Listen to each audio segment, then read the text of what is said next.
파심으로 다윗의 군대는 압살롬의 군대를 에브라임 수풀에서 승리할 수 있었습니다.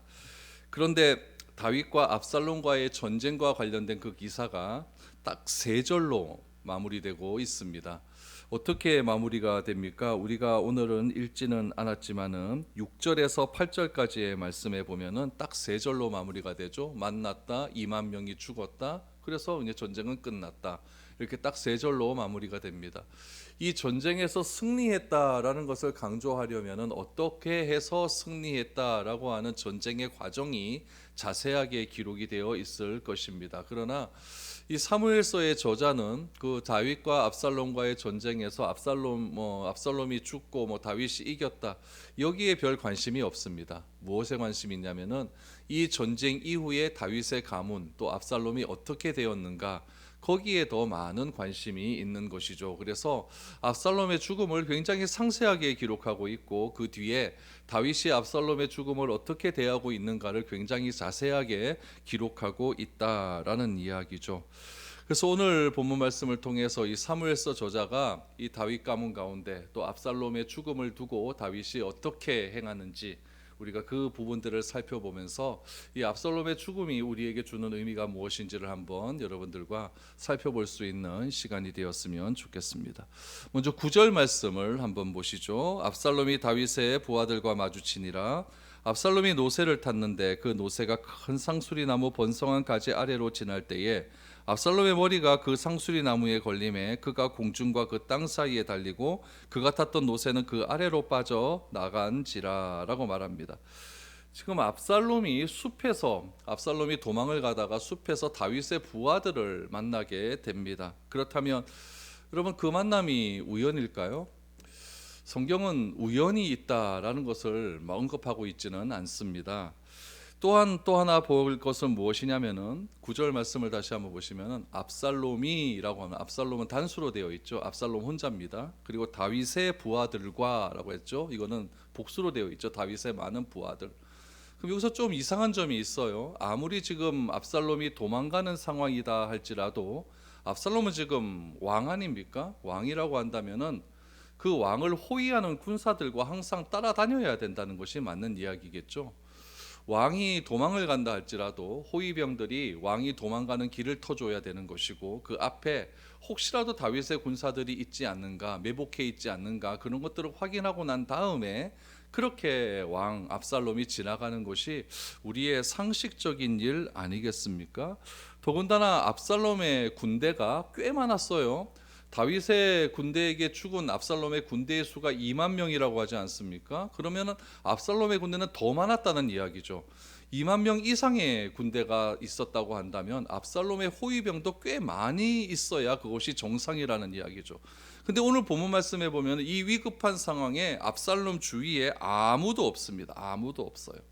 압살롬이 다윗의 부하들과 이렇게 나와요. 그러니까 압살롬을 주위에서 도와주고 압살롬이 도망가는 길에 압살롬을 호위해주는 그런 모든 사람이 하나도 없고, 그냥 압살롬 혼자 도망가다가 다윗의 군사들과 마주쳤다라고 이렇게 이야기를 하고 있죠.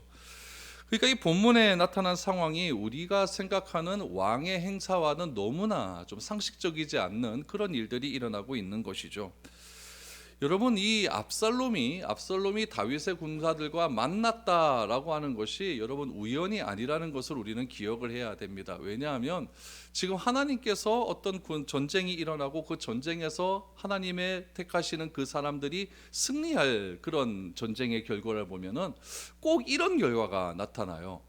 이스라엘, 우리 남북으로 갈라진 다음에 이스라엘 왕 중에 여러분 가장 악한 왕, 그럼 어떤 왕이 생각이 납니까? 아합이라고 하는 왕이 생각나죠. 아합 왕.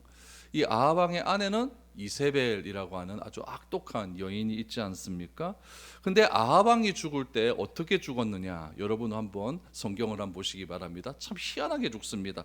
열왕기상 22장 34절 말씀에 보면은 아합 왕이 이렇게 죽었다 그래요. 한 사람이 무심코 활을 당겨 이스라엘 왕의 갑옷 솔기를 마친지라. 왕이 그 병거 모는 자에게 이르되 내가 부상하였으니 내 손을 돌려 내가 전쟁터에서 나가게 하라 하였느니라 라고 말합니다. 아합 왕이요, 어떤 사람이 화살을 쏘대요. 화살을 쏘는데 그 화살이 어디에 맞았느냐? 갑옷 솔기에 맞았대요. 솔기가 뭐냐면은 우리 왕이 입는 갑옷 같은 거 보면 철로 이렇게 붙어 있잖아요. 철과 철 사이에 천으로 이어져 있는 그런 부분 있지 않습니까? 이런 관절이 있는데 이럴 때 목 돌아가는 이런 데는 철로 하면 이거 보타이가 안 되잖아요. 그렇죠? 그러니까 우리가 관절 있는 데는 철로 되어 있지 않고 천으로 되어 있거든요. 거기에 맞았다는 이야기예요.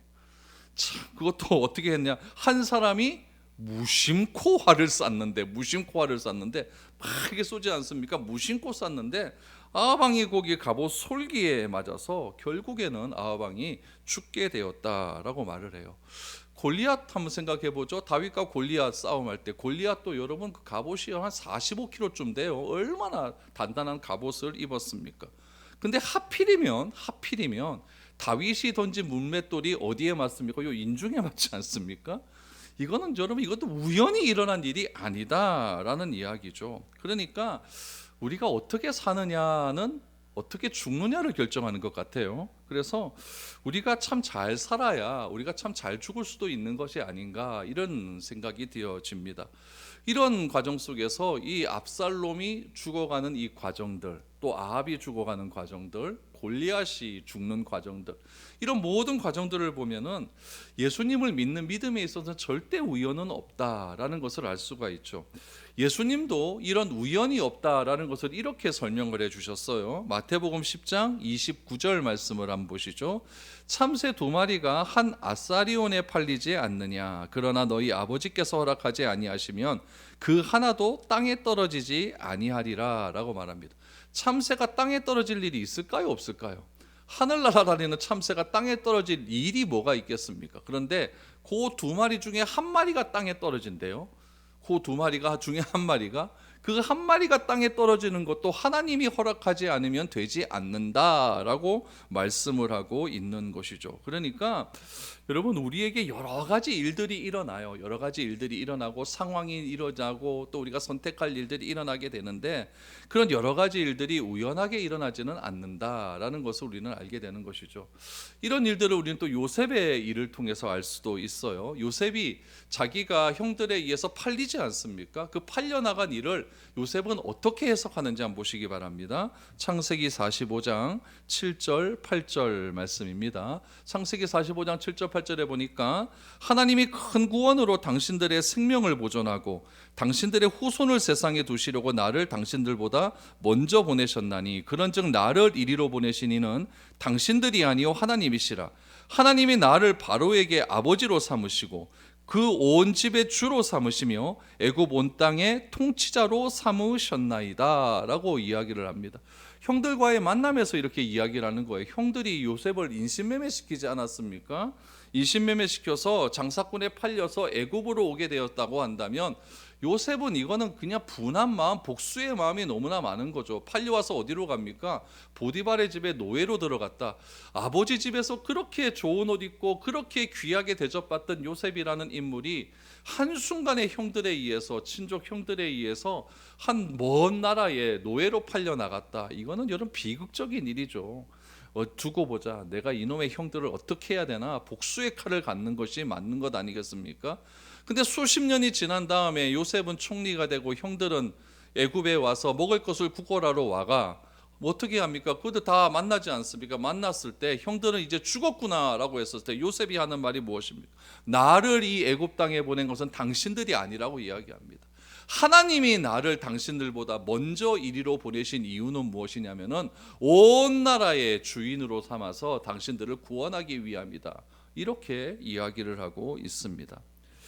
여러분, 믿음은 무엇입니까? 믿음이란 인간의 생각과 행동에 의해서 일어나는 것이 아니라 인간의 생각과 행동을 주관하시는 하나님이 계신다는 것을 내가 인정하는 것이 믿음입니다. 그러니까 내가 어떤 행동을 하고 어떤 판단을 하고 어떤 선택을 하느냐가 굉장히 중요하다는 이야기죠.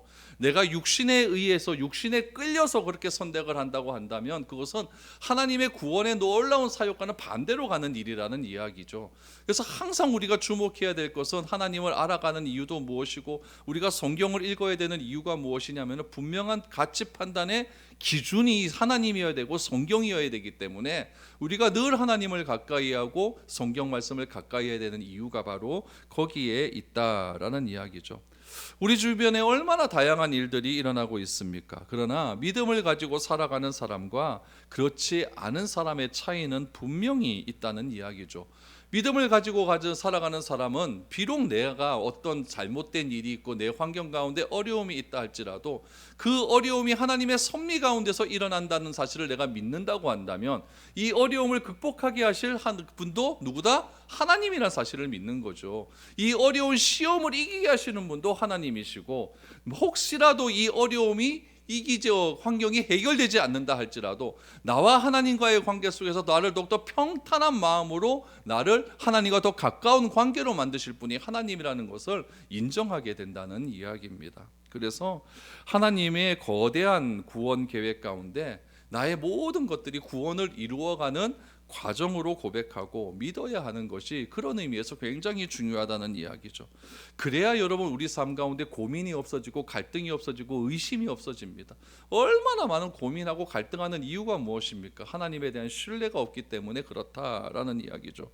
그래서 우리 믿음이 더욱더 자라나게 되는 과정이 이런 과정을 통해서 자라날 수 있다라는 이야기예요.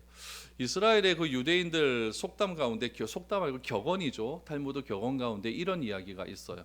우리 다리가 두 개가 있지 않습니까? 다리 두 개 중에 하나가 부러졌다라고 하면 뭐라고 생각할까요? 걔네들은 두 다리를 부러뜨리지 않게 하신 하나님께 감사합니다, 이렇게 기도한대요. 근데 만약에 다리 두 개가 다 부러졌다, 그럼 어떻게 기도할까요? 목이 부러지지 않게 하심을 감사합니다, 이렇게 기도한답니다. 그러다 목이 부러져서 목숨을 잃었다, 그럼 어떻게 합니까? 더 이상 걱정거리가 없게 해주신 하나님께 감사합니다, 이렇게 그네들은 하나님의 철저한 섭리를 믿는다라고 이야기를 하죠. 여러분, 우리에게 어떠한 일이 있다 할지라도 여러분 환경 때문에 우리의 감사의 조건이 바뀌면 안 된다는 이야기죠. 그래야만 여러분 범사에 감사할 수 있는 것이고, 그 범사에 감사하는 것이 그리스도 예수 안에서 우리를 향하신 하나님의 뜻임을 우리가 기억하게 된다는 이야기죠. 하나님의 뜻대로 그렇게 살고자 그렇게 애를 쓰면서도 환경에 의해서 우리의 감사의 조건이 막 바뀌고 불평하고 원망하고 막 고민하고 이런 것들은 절대 하나님의 뜻 안에서 이루어지는 일은 아니다라는 이야기죠. 바라건대 우리 모든 성도들의 삶이 우리 하나님의 주시는 그런 귀한 뜻 가운데서 감사할 수 있기를 바랍니다. 하나님의 거대한 구원 섭리 가운데 나의 모든 삶들이 이루어지는 과정임을 기억하시고, 혹시 내가 잘못된 선택을 함을 통해서 어려운 일을 당하기도 있다면 하나님, 내가 빨리 바른 길로 돌아갈 수 있도록 회복의 길을 허락하여 주시옵소서, 이렇게 깨우침을 달라고 기도할 수 있는 그런 우리 모든 삶이 되어야 할 것입니다. 다윗의 군사들 압살롬 이렇게 만났는데 어떻게 만납니까? 압살롬이 막 도망을 가다가 노새를 타고 도망가지 않습니까? 노새를 타고 도망가다가 머리가 상수리나무 요 Y자 거기에 딱 걸렸나 봐요. 딱 걸려버리니까 목이 대롱대롱 매달려 있는 거죠. 그러니까 노새는 가버리는 거죠. 그러니까 이게 얼마나 비참한 그런 상태에 있습니까? 나무에 그렇게 걸려가지고 대롱대롱 매달려 있는 그런 상황이 지금 전개되어 있는 것이죠. 이것을 누가 보았느냐? 압살롬 편에 있는 한 사람이 본 거예요. 10절 말씀 보시죠. 한 사람이 보고 요압에게 알려 이르되 내가 보니 압살롬이 상수리 나무에 달렸더이다 하니 라고 말합니다. 여러분, 지금 압살롬에게 있어서 가장 큰 자랑거리는 뭐였죠? 머리카락이었습니다. 머리가 너무너무 좋은 거예요. 머리 결도 좋고 머리 숱도 많고 머리가 얼마나 좋은지 모릅니다. 여러분, 머리가 굉장히 큰 자랑이죠. 그 압살롬이 자랑거리가 지금 어디에 걸렸습니까? 상수리나무 가지에 걸렸다라는 이야기죠. 결국 여러분, 여기서 우리가 알 수 있는 것은 무엇이냐면은 내가 자랑하는 것으로 인해서 내 인생에 고난이 올 수가 있고, 내가 자랑하는 것 때문에 죽음이 올 수도 있다라는 것을 우리는 기억을 해야 됩니다. 그럼 신명기 말씀에 보면은 나무에 달린 자마다 다 저주를 받을 것이다라고 말씀하는 그런 말씀이 나오지 않습니까? 그러니까 나무에 달린 자마다 저주를 받았으니까 십자가라고 하는 그 나무에 달린 예수 그리스도가 얼마나 저주받은 그런 삶의 마무리가 이어집니까? 오늘 본문 속에서 이 상수리 나무에 걸려 있는 이 압살롬도 얼마나 저주받은 그런 인생이겠습니까? 다윗은 압살롬의 반역으로 인해서 다윗의 삶은 점점 내려가는 것처럼 보였어요. 압살롬은 어떻습니까? 아버지 다윗을 물리치고 아버지 다윗이 살고 있던 예루살렘 성을 되찾음을 통해서 이제 압살롬의 인생은 점점 올라가는 그런 우상향의 그래프의 곡선으로 그렇게 일어날 줄 알았다라는 이야기죠. 그런데 그 우상향으로 점점 자기의 인생이 잘 될 줄 알았던 그런 압살롬에게 결정적인 선택의 순간이 오지 않습니까? 그 선택의 순간이 무엇이었죠? 당대의 최고의 지략가였던 아히도벨이라는 사람, 다윗 편이었죠. 원래 밧세바의 할아버지. 이 아히도벨이라고 하는 사람이 다윗을 잡기 위해서 어떤 전략을 내세웁니까? 나에게 군사 12,000명만 주면 내가 기습해서 다윗을 잡아오겠습니다 라고 말하지 않습니까? 그때 다윗이 보낸 첩자 후세가 뭐라고 이야기합니까? 그리하지 마십시오. 다 압살롬 왕이 단에서부터 브엘세바까지 군대를 다 일으켜서 그렇게 그 모든 승리의 전과가 압살롬 당신에게 가야 되지 아히도벨에게 뭐하러 그 승리의 전과를 줍니까? 라고 하는 이 둘 중에 하나를 선택하는 일에 이 압살롬이 누구의 말을 선택합니까? 아히도벨을 저버리게 되죠. 아히도벨을 저버리게 됩니다. 여기에 아히도벨이 자기의 인생은 끝났구나라고 생각을 하고 인생 다 정리하면서 여러분 자기 고향에 가서 집 다 정리하고 스스로 목숨을 끊는 그런 일이 일어나지 않습니까? 그때 여러분 여기서 중요한 게 있어요. 여러분 이때 자기와 늘 언제나 자기에게 지략을 주고 자기에게 전략을 주었던 아히도벨이 죽었단 말이에요. 그러면 압살롬이 어떻게 해야 될까요? 장례를 거하게 치러줘야 되는 것 아닙니까? 장례를 잘 치러줘야 되죠. 그런데 압살롬은 어떤 반응을 보였는지 성경에 단 한 자도 나오지 않습니다. 오히려 압살롬은 아무 일도 없는 것처럼 오히려 후세의 말을 듣고 다윗과 전쟁하러 나가는 그런 상황이 펼쳐졌다라는 이야기죠. 만약 다윗이라면 어떤 반응을 보였을까요? 다윗 같으면요, 우리가 사무엘하 1장 2장에도 보았듯이 사울과 사울의 아들 요나단이 죽었을 때 어떻게 합니까? 애가를 부르지 않습니까? 또 애도 기간을 정하고 자기가 펑펑 울면서 나라의 큰 고목이 죽었다라고 그렇게 노래를 부르면서 그렇게 마음 깊은 곳에서 슬픔을 표하지 않습니까?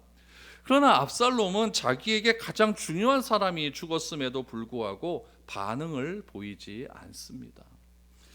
여러분, 우리는 어떻습니까? 우리는 어떤 사람과 주변에 함께하는 사람들이 있습니까?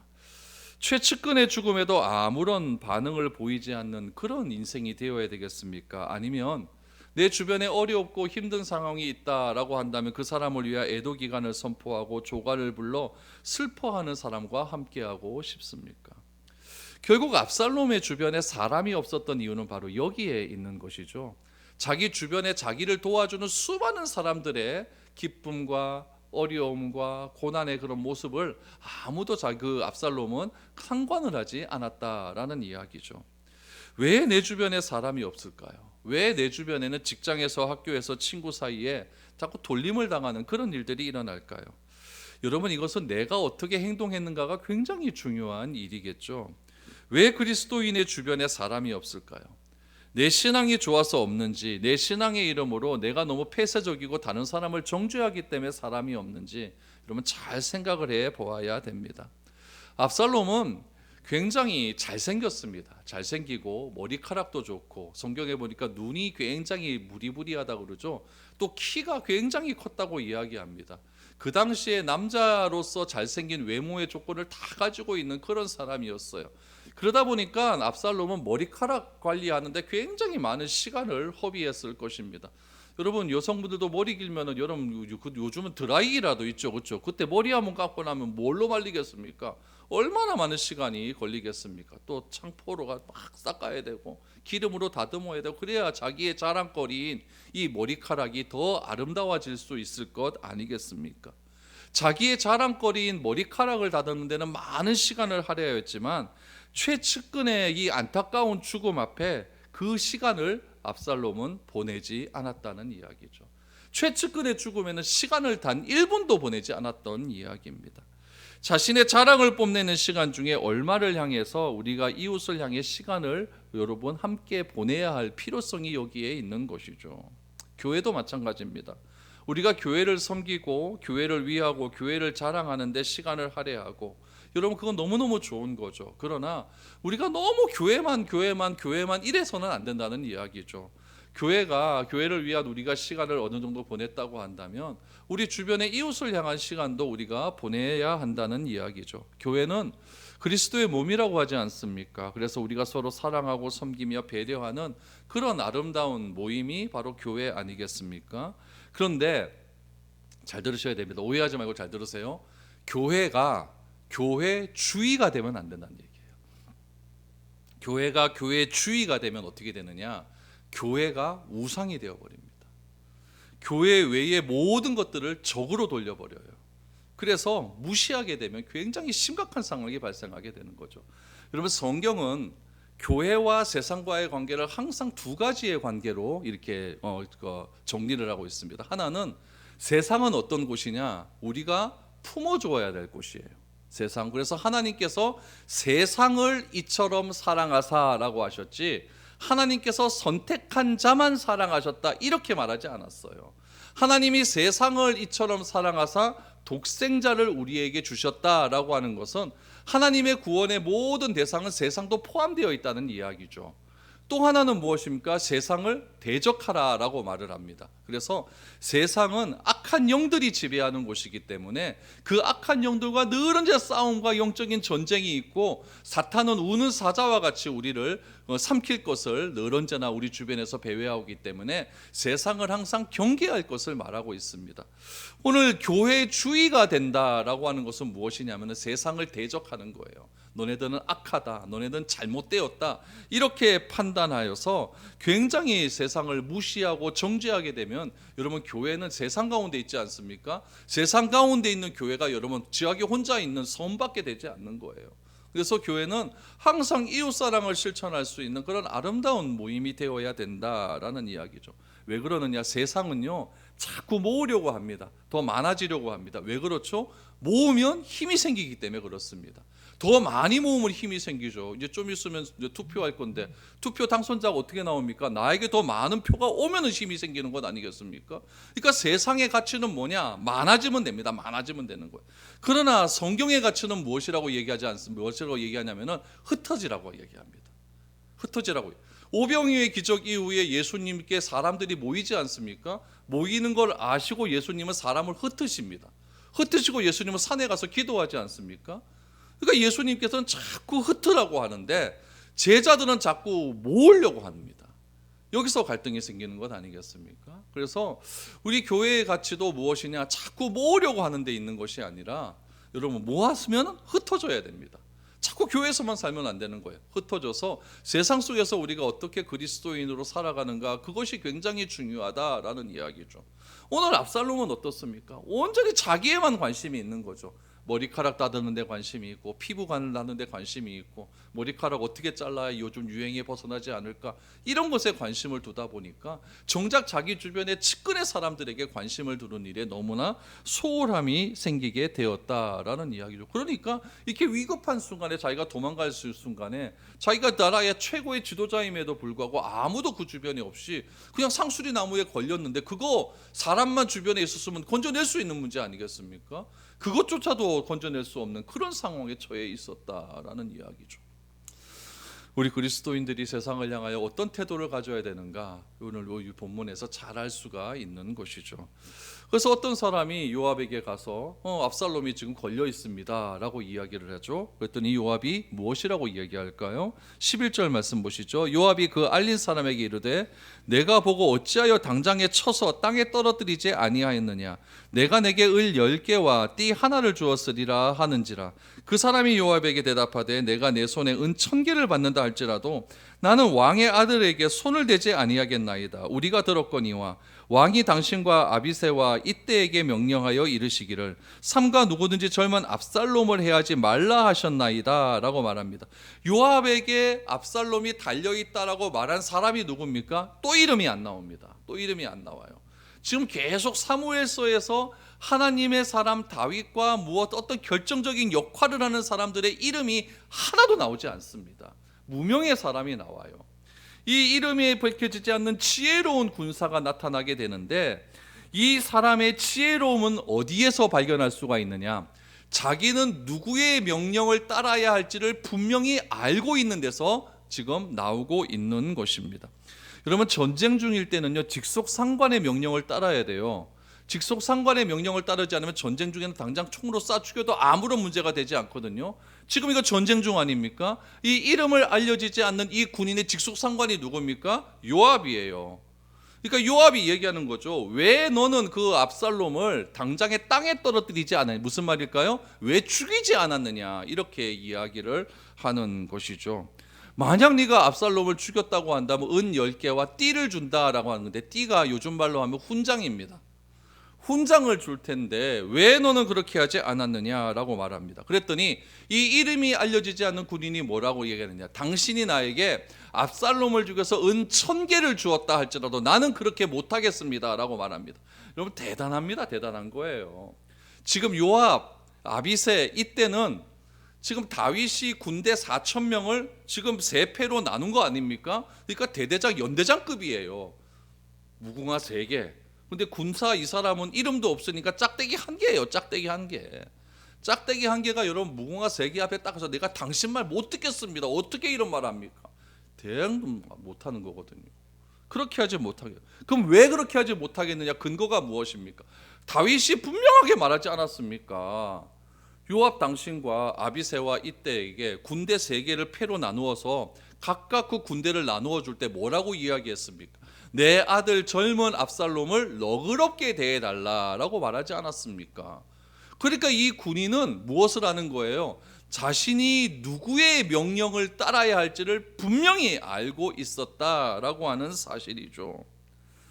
그래서 다윗이 요압과 아비새와 이때에게 압살롬을 절대로 이렇게 죽이지 말라라고 하는 이 이야기를 당신도 듣지 않았습니까? 그러니까 나는 못 죽이겠습니다 라고 이야기를 합니다.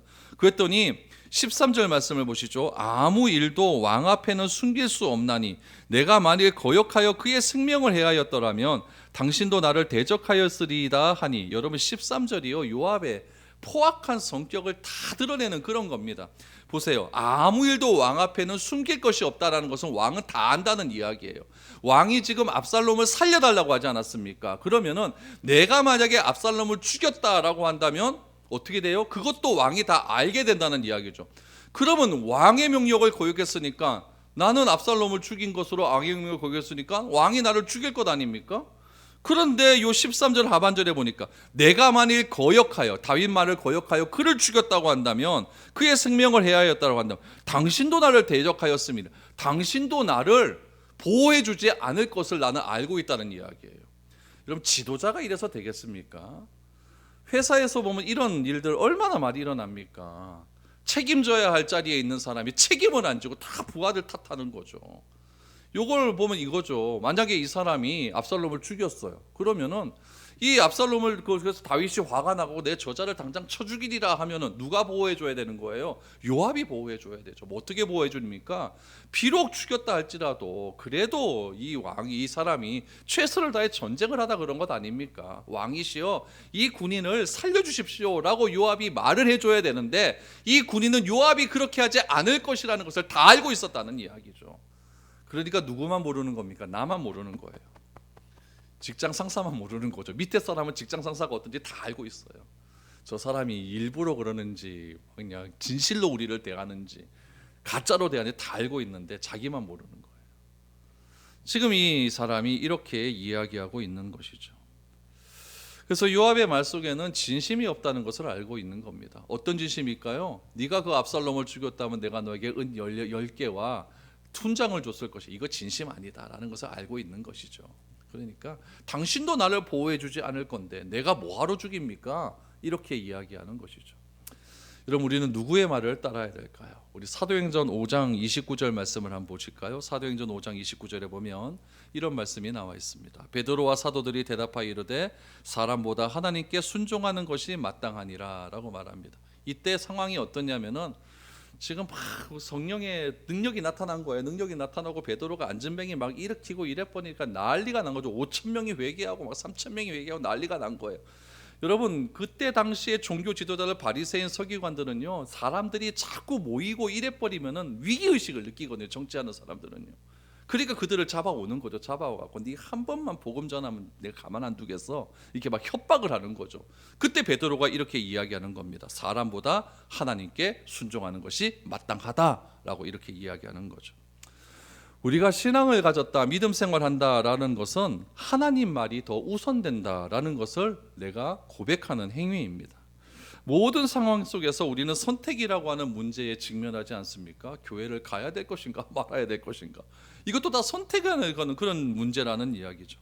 그때 우리의 선택의 기준은 어디에 둬야 된다? 하나님 말씀에 둬야 된다. 그것이 중요한 것이다 라고 지금 이 이름도 밝혀지지 않는 이 사람이 우리에게 주는 교훈은 이런 메시지다라는 거죠.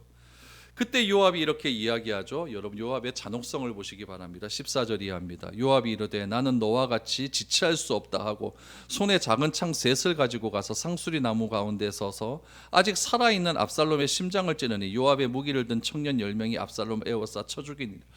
요압이 잔인해요. 지금 대롱대롱 매달려 있는 겁니다. 그러면 얼마나 지금 일단 힘들겠습니까? 키도 큰데요, 매달려 있어야 얼마나 힘들겠어요. 그런데 살아있는 사람을요, 창 3개를 가지고 심장을 후벼 판 거예요. 팠으면 죽는 것 아닙니까? 그런데 자기가 함께 갔던 군사 10명을 데리고 가서 그 10명을 요압이 지금 후벼 판 그 시체 앞에 두고 확인 사살을 시킨 거죠. 죽었나 안 죽었나 다시 한번 찔러봐라, 확인 사살을 시켰다는 이야기죠. 여러분 요압은요 평생 다윗과 함께했던 사람이에요. 아둘람 굴렛에서부터 평생 함께했던 사람 아닙니까? 그러면은 다윗의 마음을 누구보다도 잘 알 것 아니겠습니까? 왜 다윗이 압살롬을 살려달라고 그렇게 간절히 애원했는지. 이 압살롬, 이 사람은 젊은 압살롬이라 하지 않습니까? 젖된 아이와 같이 철이 없는 내 아들이다. 그러니까 한 번만 봐도 이렇게까지 이야기한 다윗의 의중을 잘 알고 있었을 겁니다. 그러나 요압은 그렇게 하지 않았다라는 이야기죠. 그렇다면 여러분 왜 요압은 이렇게 다윗의 명령을 어기고 압살롬을 잔인하게 살해했을까요? 그것을 우리가 요압의 삶을 통해서 우리가 조금 추측을 할 수가 있습니다.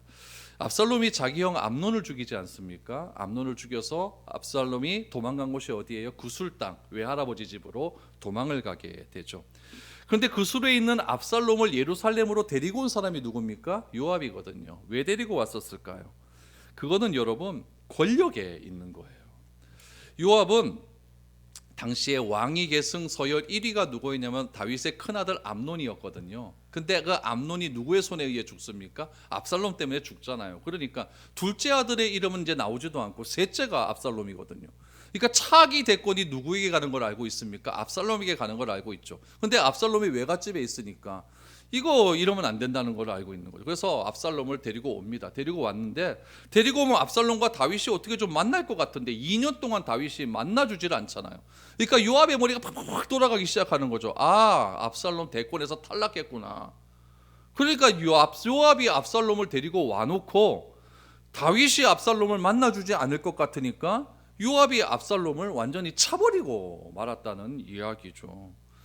그러면서 압살롬은 아버지에게도 버림을 받는 것 같고 또 요압에게도 버림을 받는 것 같으니까 압살롬에게 이제는 행할 게 무엇이 있겠습니까? 자기 살 길 찾아야 될 것 아니겠습니까? 그러니까 자기의 잘생긴 외모를 가지고 사람들을 꼬시기 시작하는 거죠. 재판장 앞에 딱 갔을 때 자기는 저 멀리 있다가 재판받으러 가는 사람들의 마음을 뺏어갔다라고 하지 않습니까? 우리 아버지 다윗이 거짓 재판장을 세워서 너네들로 하여금 재판에서 지게 하는 거야. 근데 내가 이기게 해줄게 라고 하면서 재판장 문 앞에서 자꾸 그들의 마음을 빼앗은 거예요. 그렇게 마음을 뺏었는지 몇 년을 뺐습니까? 4년을 뺐으니까 압살롬 주변에 사람들이 많이 모이게 되는 거죠. 그래서 쿠데타가 일어난 것 아니겠습니까? 여러분 이러한 일인 거죠. 그러니까 요압은 자신의 권력이 어떻게 하면 유지가 될 수가 있을까? 이제 다윗은 쪼갰으면 죽을 것 같고 그 차기 대권 주자가 압살롬인 것 같은데 압살롬도 아닌 것 같으니까 압살롬을 그 자리에서 죽여버리는 겁니다. 세상은 이런 거예요. 자신의 권력을 유지하고자 사람을 죽이는 일이 얼마나 요즘 시대도 많이 있는가를 여러분 잘 아실 것입니다. 요압이 이렇게 잔인한 거를 다윗은 알까요, 모를까요? 알죠. 그래서 다윗이 죽을 때 솔로몬을 부릅니다. 유언을 남겨요. 유언을 남길 때 요압을 절대 용서하지 말아라. 요압 저거는 내 아들 압살롬을 죽인 사람이다 라고 얘기해서 결국 요압은 누구의 손에 죽느냐? 솔로몬의 손에 죽습니다. 16절 17절 보죠. 압살롬은 어떻게 되었을까요? 요압이 나팔을 불어 백성들에게 그치게 하니 그들이 이스라엘을 추격하지 아니하고 돌아오니라. 그들이 압살롬을 옮겨다가 숲을 가운데 큰 구멍에 그를 던지고 그 위에 매우 큰 돌무더기를 쌓으니라. 온 이스라엘 무리가 각기 장막으로 도망하니라. 압살롬의 시체는 어떻게 되었습니까? 그냥 구덩이에 집어 던져버린 거예요. 시체는 여러분 몸은 갈기갈기 다 찢어졌을 것 아닙니까? 심장은 파져 있죠. 10명의 군사들이 몸을 창으로 다 찔렀죠. 그러니까 다 엉망진창이 된 거예요. 근데 던져버리고 돌무더기를 쌓아요. 왜 쌓았을까요? 율법에 보면은 자기 아버지를 대적한 사람을 돌로 쳐 죽이라고 나와 있거든요. 그러니까 저거는 아버지를 대적했다라고 하면서 돌무더기를 쌓아버린 거죠. 18절에 보면은 압살롬에 대한 약간의 그 에피소드 하나가 나옵니다. 18절 보시죠. 압살롬이 살았을 때에 자기를 위하여 한 비석을 마련하여 세웠으니 이는 그가 자기 이름을 전할 아들이 내게 없다고 말하였음이더라. 그러므로 자기 이름을 기념하여 그 비석에 이름을 붙였으며 그 비석이 왕의 골짜기에 있고 이제까지 그것을 압살롬의 기념비라 일컫더라. 에피소드입니다. 지금 압살롬이 자기에게는 아들이 없다 그래서 자기를 위하여 비석을 하나 세웠다라고 이야기를 해요. 그런데 압살롬에게는 아들이 있었습니다. 아들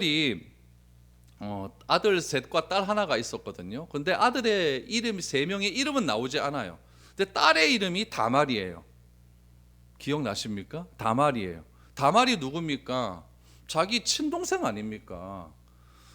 친동생이 그 암몬에게 강간당한 그 친동생에서 그렇게 조금 있는데 그 친동생 이름을 자기 딸 이름으로 삼아버린 거죠. 근데 아들 셋이 없다라고 말을 하는 걸로 봐서 아들 셋이 일찍 죽었던지 뭐 존재감이 별로 없었다는 이야기죠. 그런데 압살롬이 왕의 골짜기를 어디냐면 예루살렘 성 골짜기를 내려가고 감람산 올라가는데 그 사이가 기드론 골짜기거든요. 그걸 왕의 골짜기라고 얘기해요. 그 왕의 골짜기에다가 뭘 세웠느냐? 압살롬의 기념비를 세웠다라고 이렇게 성경은 나와 있어요. 여러분 자기가 자기 기념비를 세웁니다. 왜 그럴까요? 자기의 힘과 능력을 자랑하고 싶은 거죠. 또 자기가 이 정도는 되는 사람이다. 아버지를 다 물리치고 나는 이제 이스라엘의 왕이 되었다라는 것을 자랑하기 위해서 그 기드론 골짜기, 그러니까 저쪽 동쪽에서 요단강에서 건너와서 예루살렘으로 올라가는 그 골짜기에다가 기념비를 딱 세워놨어요. 그런데 이 기념비로 추정되는 고대의 무덤이 기드론 골짜기에 가보면 진짜 있습니다. 지금도 있어요. 지금은 있는데 그 크기가 어느 정도 되냐면요, 높이가 19.7m예요. 이 건물만 합니다. 19.7m. 이 밑변이 가로가 7m입니다. 딱 이 건물만한 거예요. 그게 아직도 있습니다. 그거를 자기가 세운 거예요. 나 이 정도 잘났다라고 하면서. 결국 압살롬은 뭐 때문에 죽었습니까? 자기의 잘남 때문에 죽었습니다. 자기가 자랑하는 그 자랑거리가 세상을 살아가면서 굉장히 자랑거리고 내세울 것이 되었는데 그 자랑이 내세우는 그 머리카락에 걸려 그는 죽음의 마지막의 최후를 맞이하게 되었다라는 이야기죠. 여러분, 나는 뭘 자랑하고 있습니까? 나는 뭘 도대체 자랑하고 있습니까? 내가 자랑해야 될 것은 도대체 무엇일까요? 요즘은 여러분 자랑할 것이 없는 사람을 굉장히 무시하는 시대입니다. 자기 PR 시대 아닙니까? 굉장히 자기를 자랑을 막 해야 됩니다. SNS에 자기 자랑을 얼마나 해야 됩니까? 다 찍어갖고 다 올리고 난리가 납니다. 이런 자랑이 많은 이 세대 속에서 우리가 진정으로 자랑해야 될 것이 무엇인지 여러분 진지하게 한번 고민해 보십시오. 세상 것들에 대한 자랑이 결국 나를 족쇄를 매는 그런 잘못된 것이 될 수도 있다라는 것을 오늘 압살롬의 경우를 통해서 알게 됩니다. 바울은 내가 자랑할 것은 그리스도의 십자가밖에 없다라고 그렇게 고백을 하고 있습니다. 내가 진정으로 자랑해야 될 것이 무엇인지 진지하게 고민하여서 나의 자랑거리를 여러분 하나님 앞에 온전히 드리고 그 자랑으로 말미암아 하나님을 더욱더 드러내는 데 앞장설 수 있는 그런 저와 여러분들의 삶이 되어질 수 있기를 축복드립니다. 우리 찬양하고